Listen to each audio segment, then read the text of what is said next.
Analog Anchor. That's the name he gave me. I could see the label forming in his mind, right behind his eyes. I was in the middle of cross-referencing seismic load calculations for the new high-rise when his face, like a ghost from the future, flickered to life on the conference screen. Julian Croft, 35 if you were being generous. He looked like the kind of man who genuinely believed virtual reality could replace structural integrity, and that AI-driven design software wasn't just a tool, but a revolutionary force capable of overriding the laws of physics. The CEO introduced him as our new director of project optimization, which in boardroom speak means the guy who cuts costs, corners, and careers with a single PowerPoint presentation. He had the impeccably tailored suit, the wireless earpiece, and the kind of blindingly white teeth you only get when your dentist is on speed dial. "Team," he began, with a smile that never quite reached his eyes. "I'm here to transition our workflow into the new paradigm. We're going to leverage synergy and innovate past our legacy constraints." His gaze found me, the only one in the room with the physical blueprint spread across the table.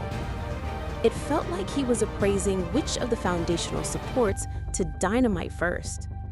I didn't react. I just took my personal logbook, the one containing a record of every single project where I'd served as the legally designated engineer of record, and scanned the key pages to a thumb drive.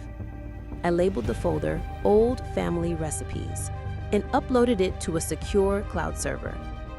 Eleanor Vance wasn't about to be demolished by a rookie.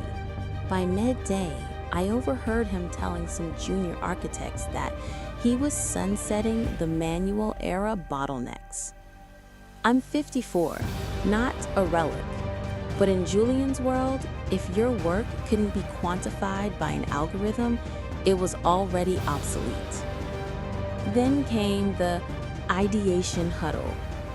Julian presented a slide deck filled with meaningless phrases like dynamic structural ecosystems and AI-driven architectural actualization. I watched 3 recently hired graduates nodding as if they were witnessing a miracle. "Some of our team members," he said, "especially those with deep institutional knowledge, will be repositioned to ensure alignment with our forward-facing strategy." He looked directly at me. "We value your historical contributions, Eleanor." Historical, as if I were a fossil they kept in the basement. I just smiled. It was the kind of smile you give when you know someone is confidently striding onto a bridge you've designed to collapse on command. That night, I stayed late. Not because I had to. I wanted to feel the building breathe, to run my hands over the cold steel and concrete that I understood better than anyone. I logged into the State Engineering Board's portal and confirmed my credentials. Every single active project, the hospital wing, the downtown tower, the suspension bridge, was secured by my digital signature and professional seal as the engineer of record. Then I printed a copy of my employment contract, specifically Section 11B, the part nobody ever reads. In the event of involuntary termination, the engineer of record reserves the right to formally withdraw their professional seal from all active projects. All associated permits and approvals shall be rendered invalid within 48 hours of said withdrawal. No one saw me leave, but I saw the way Julian's eyes followed me the next morning, like a wolf eyeing a sheep, not realizing the sheep had control of the electric fence. Have you ever seen a man mistake a load-bearing column for a decorative pillar? You're about to. The next week, Julian had a poster installed that read, "Innovate or Stagnate." The font was offensively futuristic. Then the real games began. Everyone was required to repitch their role within the newly optimized structure. It was framed as a team-building opportunity. The younger staff came out of their meetings beaming, saying things like, "Julian really gets the future of design." I wanted to tell them that future was built on a faulty foundation. When it was my turn, I didn't bring a portfolio. I brought my silence. "Eleanor," Julian said, barely looking up from his tablet, "you've been foundational here." 22 years, I replied, my voice calm. "Right. Institutional knowledge. We value that." He was probably typing "decommission the dinosaur" into his messaging app. He pulled up a schematic on the screen and pointed to a box labeled Senior Structural Oversight. My name was crossed out. Next to it, Role to be automated. He then switched to a file named Q3 Project Seal Automation. In the notes it read, "Can we transfer EOR signature authority to the software?" To him, my legally binding seal was just another icon to be dragged and dropped. I smiled, but inside, the countdown had begun. Back at my desk, I opened the database I had built myself. It tracked every blueprint, every material stress test, and every permit tied to my name.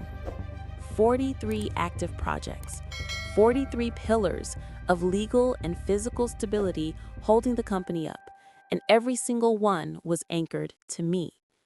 I exported a final copy, encrypted it, and emailed it to my private account under the subject Vacation Itinerary. Later that afternoon, he reassigned my seismic stress analysis duties to a recent graduate who thought load-bearing was a type of software. I was tasked with archiving old paper blueprints.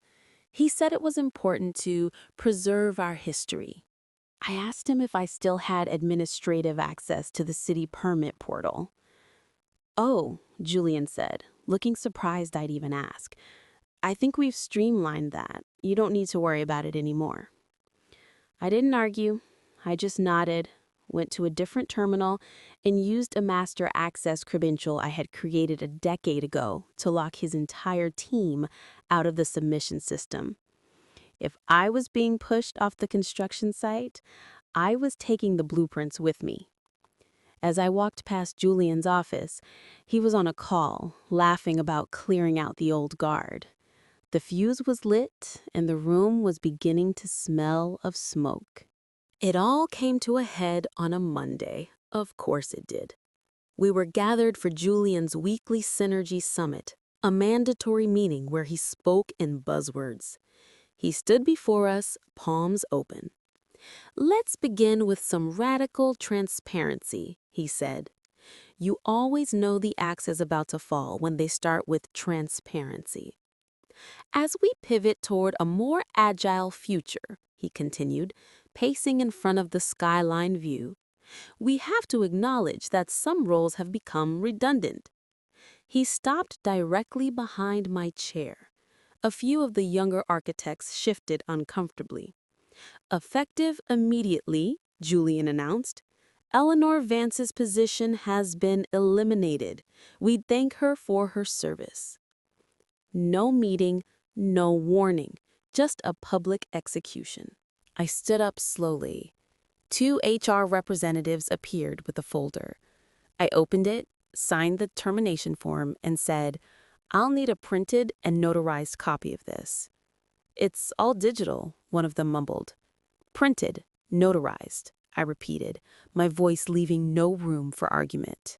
4 minutes later, I walked out with the paper in my hand. The moment I signed that document, Section 11B of my contract came to life. That evening, at 7:13 p.m., my phone pinged. It was an automated email from the State Engineering Board. "Your formal withdrawal of professional seal from projects A48-1132, C90-8845, and B74-2109 has been processed. All associated municipal permits will be marked as invalid within 24 hours pending reinstatement by a new engineer of record." I didn't forward it. I just opened a bottle of wine, put on a classic movie, and fell asleep knowing that the foundations of Julian's precious new paradigm were about to crack. Wednesday morning began with a single email that brought the entire company to a halt. The lead contractor on the new Riverside Tower, our flagship project, wrote, "Our suppliers are refusing to ship the steel girders. They received an automated alert that the project's EOR status is invalid. All work has stopped. What's going on?" 10 minutes later, the city's automated inspection system sent a notification.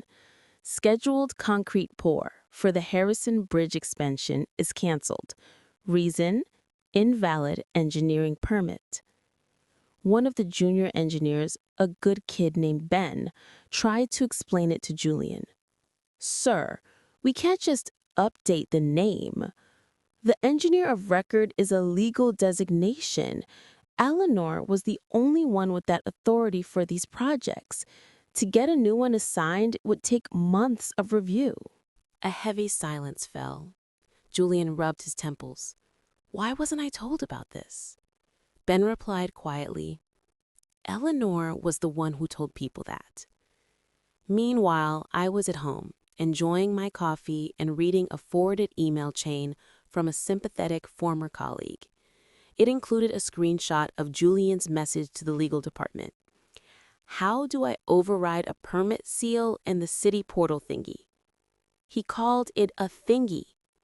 That portal was a fortress, and I had designed the locks.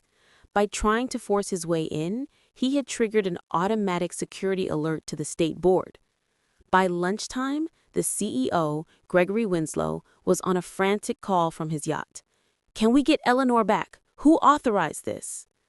No one had an answer. The sirens finally arrived on Friday morning in the form of 3 stone-faced inspectors from the city's Department of Buildings. "We are here for a mandatory site audit of all active projects," the lead inspector announced. "We need to speak with the engineer of record." Panic erupted. Julian sprinted to the legal department, shouting, "Can't we just reinstate her?" A junior lawyer was frantically Googling how to reverse a professional seal withdrawal. He tried logging into the state board portal with my old credentials. Access denied.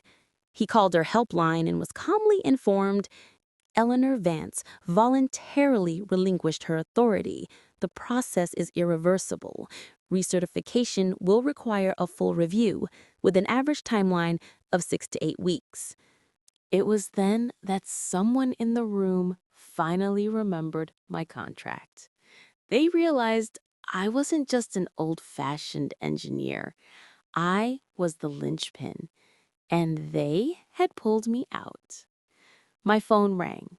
It was Liz, a colleague from the drafting department. Her voice was trembling. "Eleanor, did you do this?" I took a sip of my coffee. "No," I said calmly. "You did." Then I hung up. This wasn't revenge. This was physics.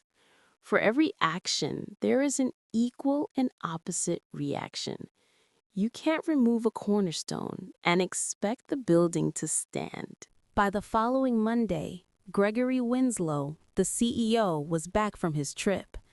He walked into the main office to find a war room. Operations were frozen, clients were threatening lawsuits, and the company's stock was in a nosedive.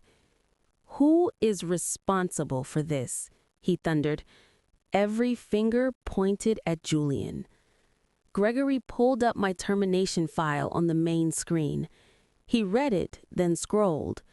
"You fired the engineer of record?" he asked, his voice dangerously quiet. "Her role was redundant," Julian stammered. "We have software for—" Gregory cut him off with a harsh laugh. "It's a federal license, not a software subscription. Her name is on every permit, every contract, every single piece of paper that makes this company legally able to build things." He tried to call me. My number was disconnected. The offer arrived in my inbox that afternoon. A 6-month consulting contract at a staggering salary. A groveling note was attached. Eleanor, we recognize the critical nature of your contributions. Let's rebuild together. Greg. I reread it. No apology, just desperation. I typed my reply. Subject, your offer. Gregory, thank you, but I don't consult on buildings that are already collapsing, especially when I was the one pushed from the scaffolding. For your records, I have attached a copy of my signed termination agreement, the official confirmation of my seal withdrawal from the State Board, and a screenshot of your project dashboard, now a sea of red. Wishing you structural integrity. Eleanor Vance. I hit send. Gregory read the email and didn't reply. He just stared at the screenshot, finally understanding. They hadn't just fired an employee, they had demolished their own foundation. 3 weeks later, an industry journal announced my new venture. Vance Structural Integrity, a new consultancy firm, has been awarded the contract for the prestigious Riverside Tower project after the previous firm failed to meet regulatory requirements. My old company was still drowning in fines and legal battles. Julian was gone, his career a pile of rubble. And in my new office, with its panoramic view of the city I helped build, a single frame blueprint hangs on the wall. It's not a famous project. It's the first one I ever got my seal on. Beneath it, a small brass plaque reads, "In case they ever forget, I am the foundation."